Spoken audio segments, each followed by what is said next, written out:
and welcome to another continuing series I'm in the middle of video because I just can't stop being in the middle of so many series. It has been a goal of mine this year to make some progress, get caught up, and we're going to be doing some pretty good work on that. 2 of the books we're reading in this series will get me 1 book away from being done, and 1 book will get me caught up as to what is released as of right now. But I did check, and it does look like there's going to be a 3rd book in the series, but we will be caught up for now.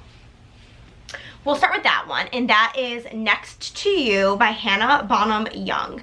This is book 2 in the Next series. The first one was Next of Kin, which I really enjoyed and gave 4 stars. And this book is about Lane. Lane is in the middle of an identity crisis.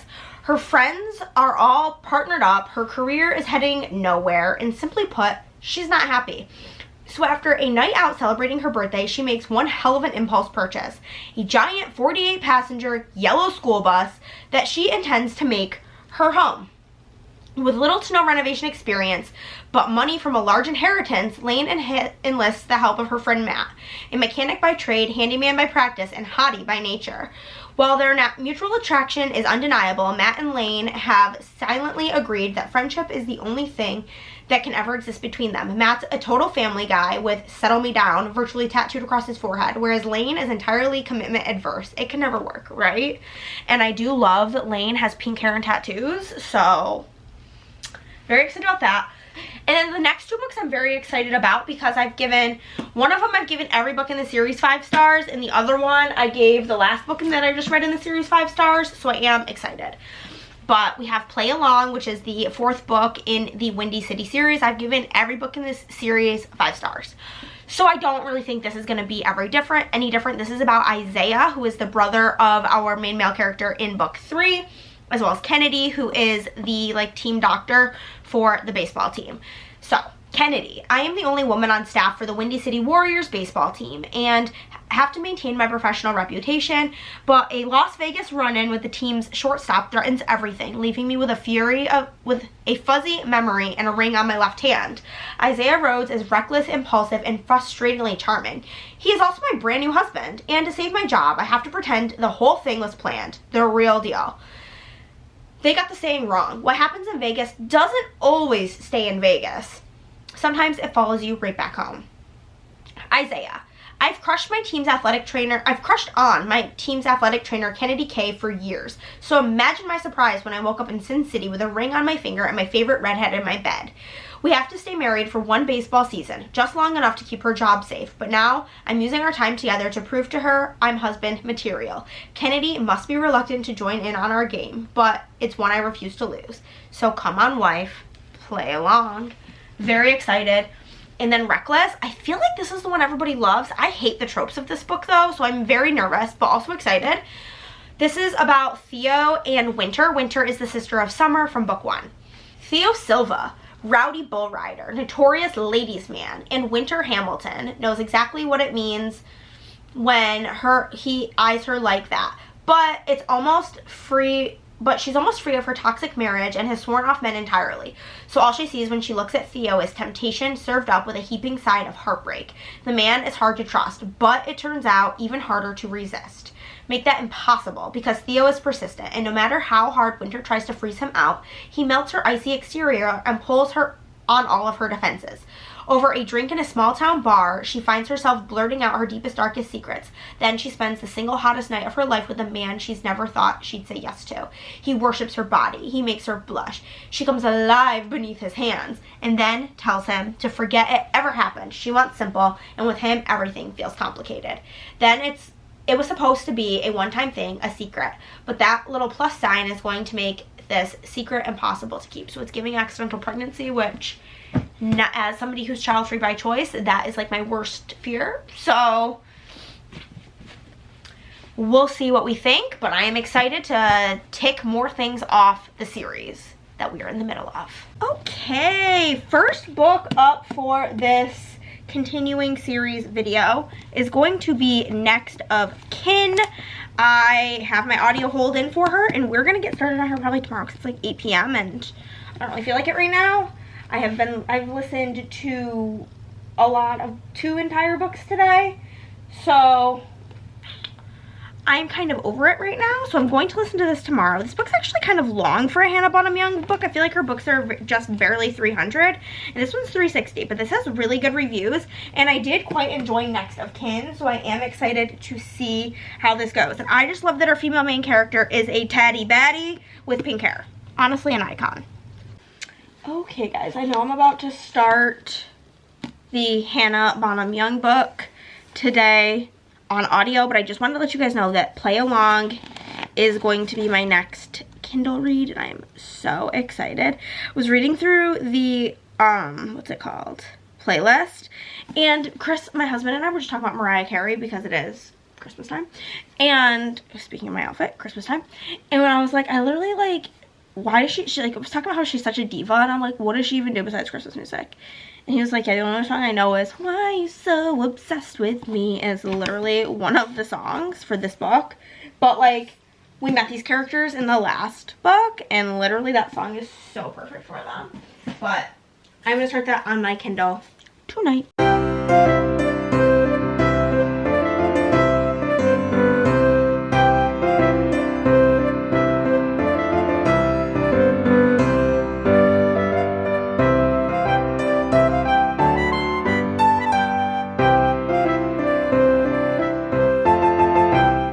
Giving scary movie lighting. I have my ring light on over here. Let me turn her off. Well, it's really dark. I was filming some other videos, but we're about halfway through this book. It's giving 3-star, and I feel like this month I'm being hater Hannah, which is really not like my goal in life. But I'm just like low-key kind of bored, and I do think that our main character Lane is a little bit insufferable. She's giving the vibes of like trying to be like quirky, but like we're going too far with it. It's too much. Too like over the top. But anywho, Lane is kind of like, she's having like a midlife crisis because everybody in her life is like progressing. She is not. She, while drunk, spur of the moment, decides to buy a school bus because she's going to do van life now, all of a sudden with no research. And so she kind of enlists the help of her friend Matt, as well as other people. Matt is a mechanic at the shop, and all of her other friends are kind of like pitching in to help her with this bus. And that's literally all that has happened in about 200 pages. And I'm bored. It is so boring so far, but I'm hoping maybe the second half things will really like kick into gear. She and Matt just kind of like agreed to be friends with benefits.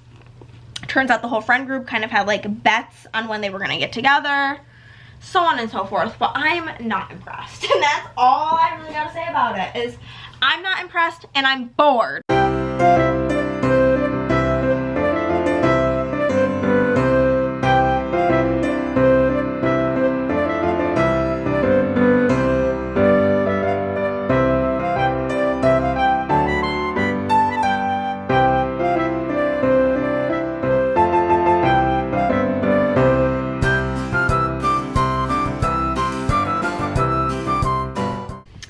I fear it was a 3. It felt like the author was trying so badly to make Lane super quirky to the point that she didn't feel like a real person. And I don't really know how better to describe it or explain it, but it's like any quirk she could have, she did, to the point that it was overkill. And then, this is like a mild spoiler. I don't like, we know they get together, come on. But just like, they're not even dating because she doesn't, basically Elaine doesn't want to have a relationship. She doesn't think that's like in her cards. But then she decides she wants to be with Matt, and she just like shows up and proposes to him. And he's like, don't you think we should date first? And she's like, will you marry me? And he's like, yeah. And I'm like, what do you mean? I get that they've been friends for a lot of years, so they know each other very well. But they're like, being friends with somebody and dating somebody is a very different dynamic, and it comes with different challenges and this, that, and the other thing. So for them to just go from being friends to being engaged was really unforgivable. I loved the storyline about Lane getting closure about what happened with her dad, because Lane's dad passed away when she was in high school, and he passed away in the car on his way to pick her up. She and her sister were supposed to stay home, where their parents went out for dinner, and she didn't. She went out and was having a bad time, called her dad to come pick her up. He went to go get her, got into an accident, and died. So she blames herself a lot for that. So seeing her go through those feelings and those emotions is literally why it's getting a 3 and not a 2. But now I'm starting to question if Hannah Bonham-Young is the author for me, because I did give Next of Kin 4 stars, but I gave this 3 stars and I gave People Watching 2 stars. So I'm starting to think maybe it's her, like her writing and I aren't friends, which is fine. That happens sometimes. But also at this point, I'm like, I don't even know if this video is going to be part of Bookmas. So, LOL. Because the other 2 books that I have to read, which is Play Along and Reckless, I can't get the audio for, or I have to pay for the audio. And I mean, there's a chance I do that, who knows, but I'm just like so there's that.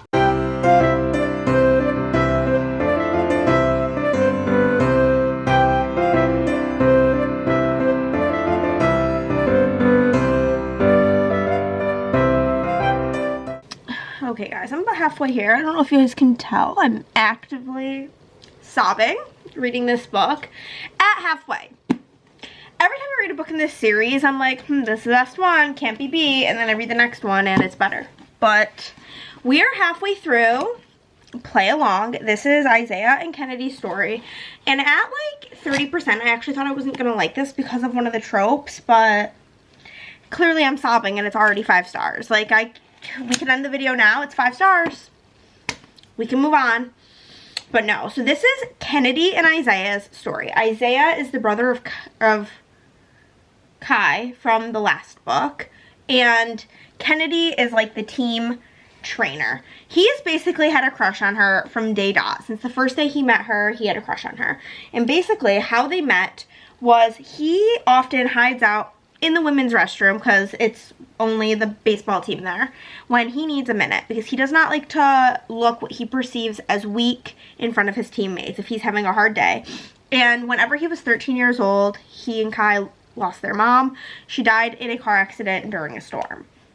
It was the anniversary of her death day, and he needed some time to himself, so he went in there. And as he was leaving, he heard Kennedy talking to the team doctor. She had got hired on as their second doctor, but upon the doctor realizing she put Kenny as her name on the application, stating that it was her nickname, he thought that Kennedy was a guy and then didn't want to hire her, but because he had already offered her the job, he couldn't rescind it. So he's basically been making her life miserable.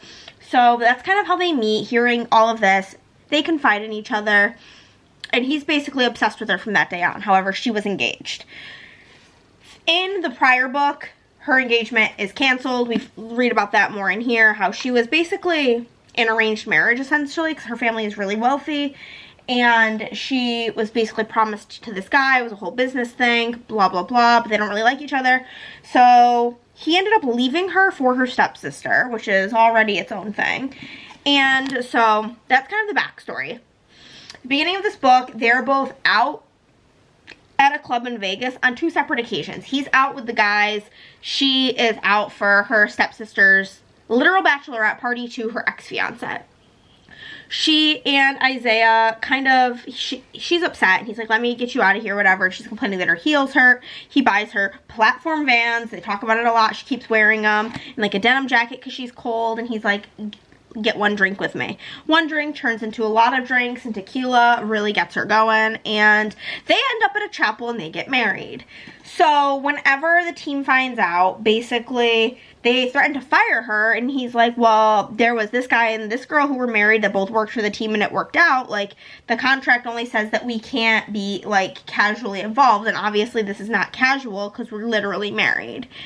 And so they're like, okay, so now they have to basically play along with this fake marriage thing, where Kennedy is also actively trying to get a job in San Francisco. She is interviewing to be a team doctor, like a lead doctor, because basically what he's having her do now is essentially that of what a team trainer would do, whereas she is just as educated as him. But he doesn't respect her as a woman in sports medicine. Classic.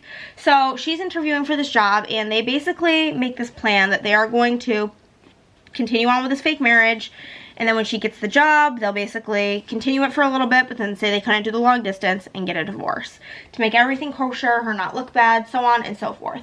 However, Isaiah has basically been in love with her forever, and she kind of sees him as a player because that's kind of how he behaved whenever she was engaged.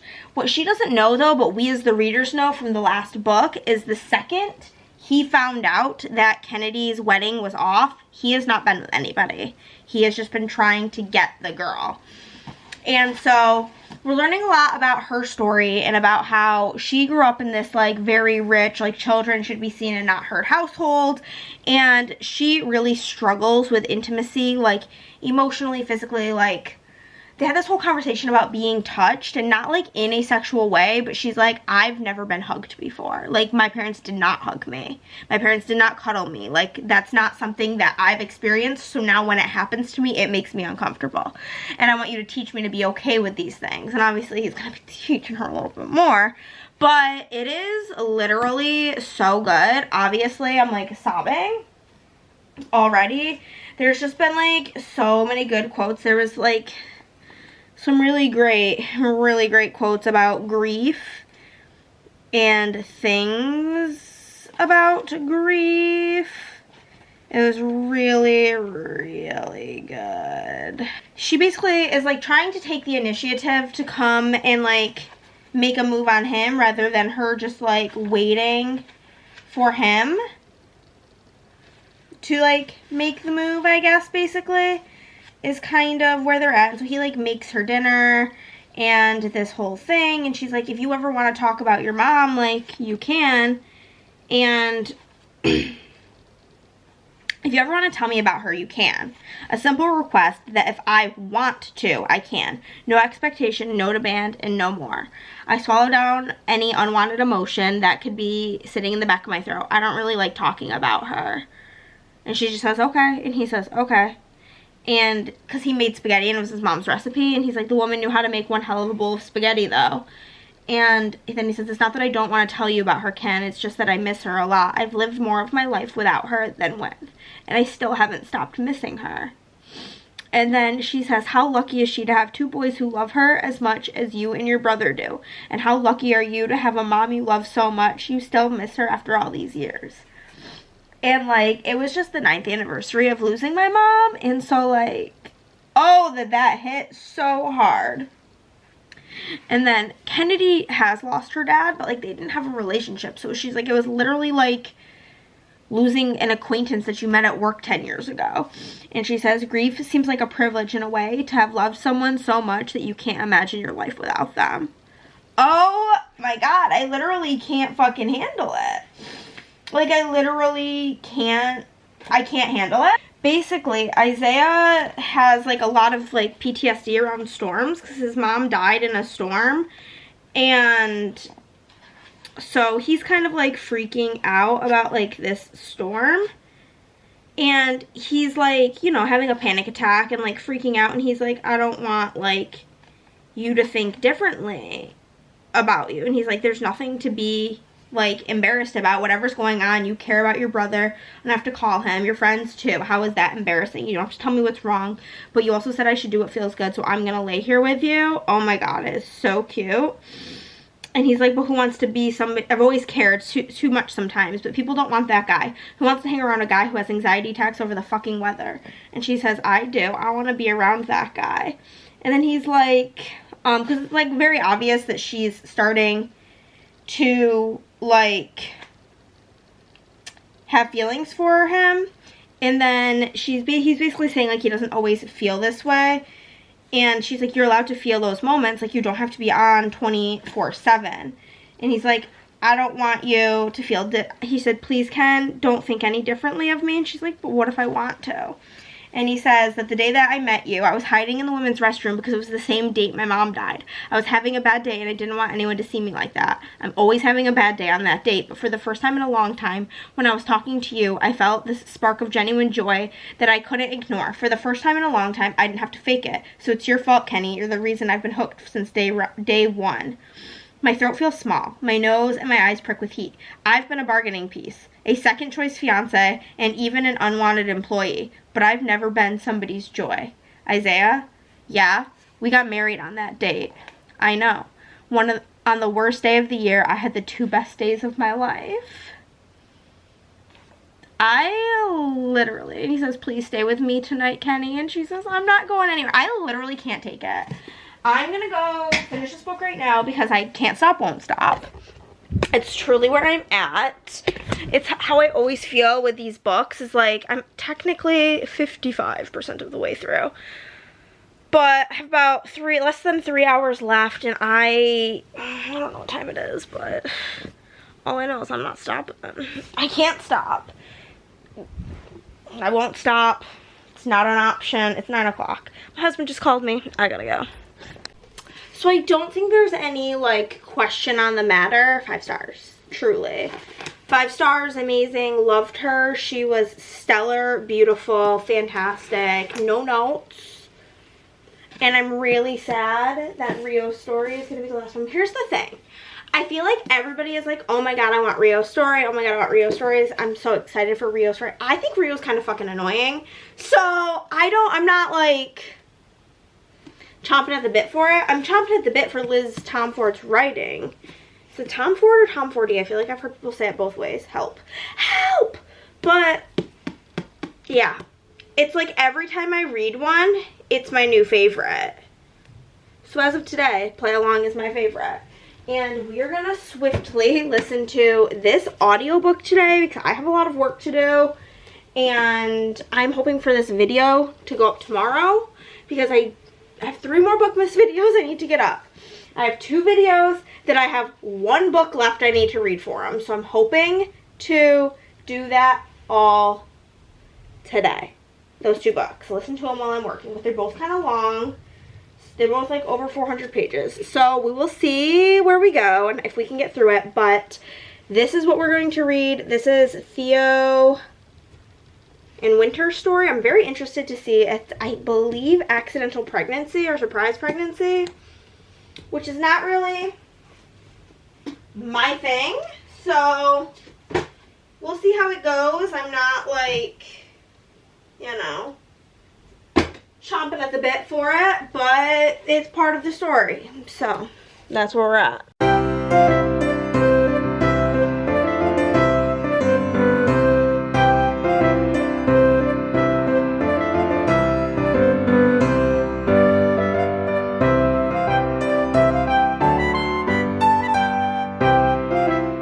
Okay, friends, we are about halfway through Reckless.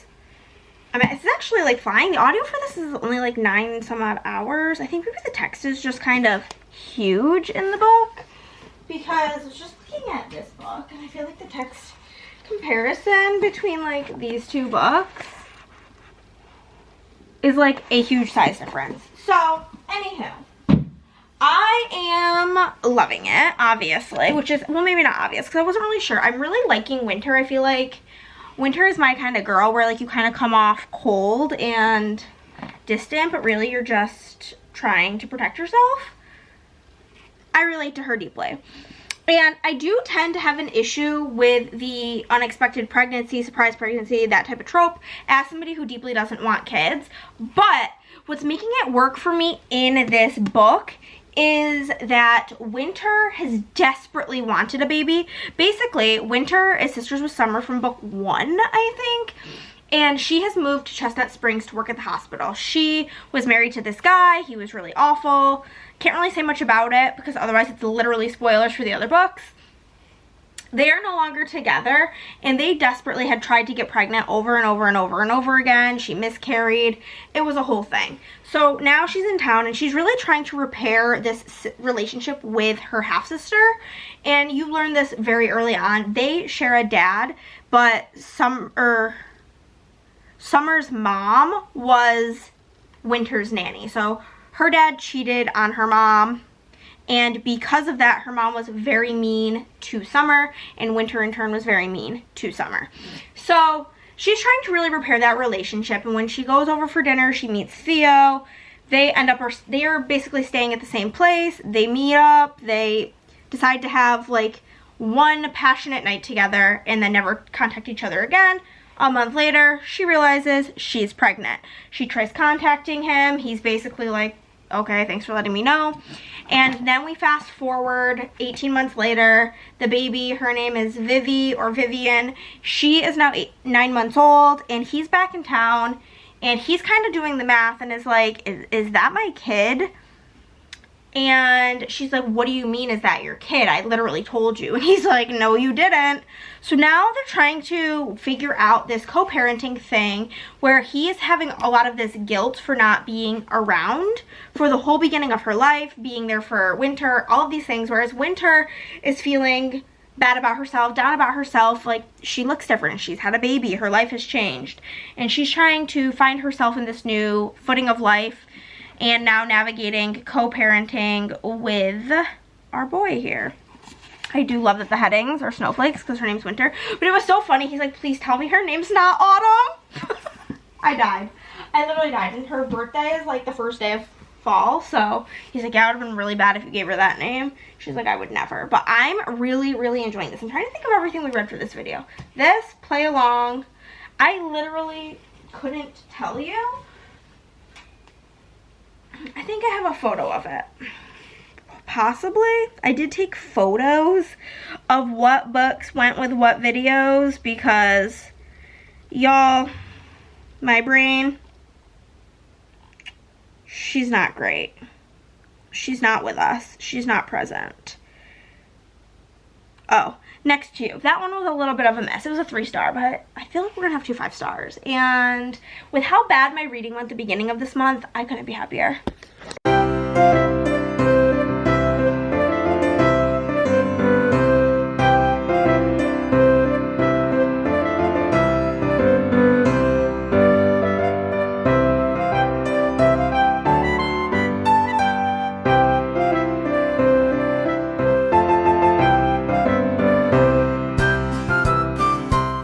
Okay friends, we have finished. We are finally done with this video. It feels very much so like it's been a long time coming. I feel like I started this literally, I think I filmed the intro to this before Thanksgiving. And we're a couple of days away from Christmas now. So I am glad to be done, but we do have another 5-star. That's one of the things I love about like the continuing series type videos. Like if you're choosing to continue a series, most likely you're enjoying it. So like, you know, it's gonna be a good read. So I'm so happy. I only have 1 book left in both this series and 1 book left in the Windy City series. And then I will be done. I will be caught up. We will be up to date with that one, which is just Chef's Kiss and Next of Kin. Is that what it's called? No. Next to You. That one, we're now caught up on that series as well. So we're killing it. And yeah, I hope you guys are having a great, great, great day. And I will see you guys tomorrow. Bye.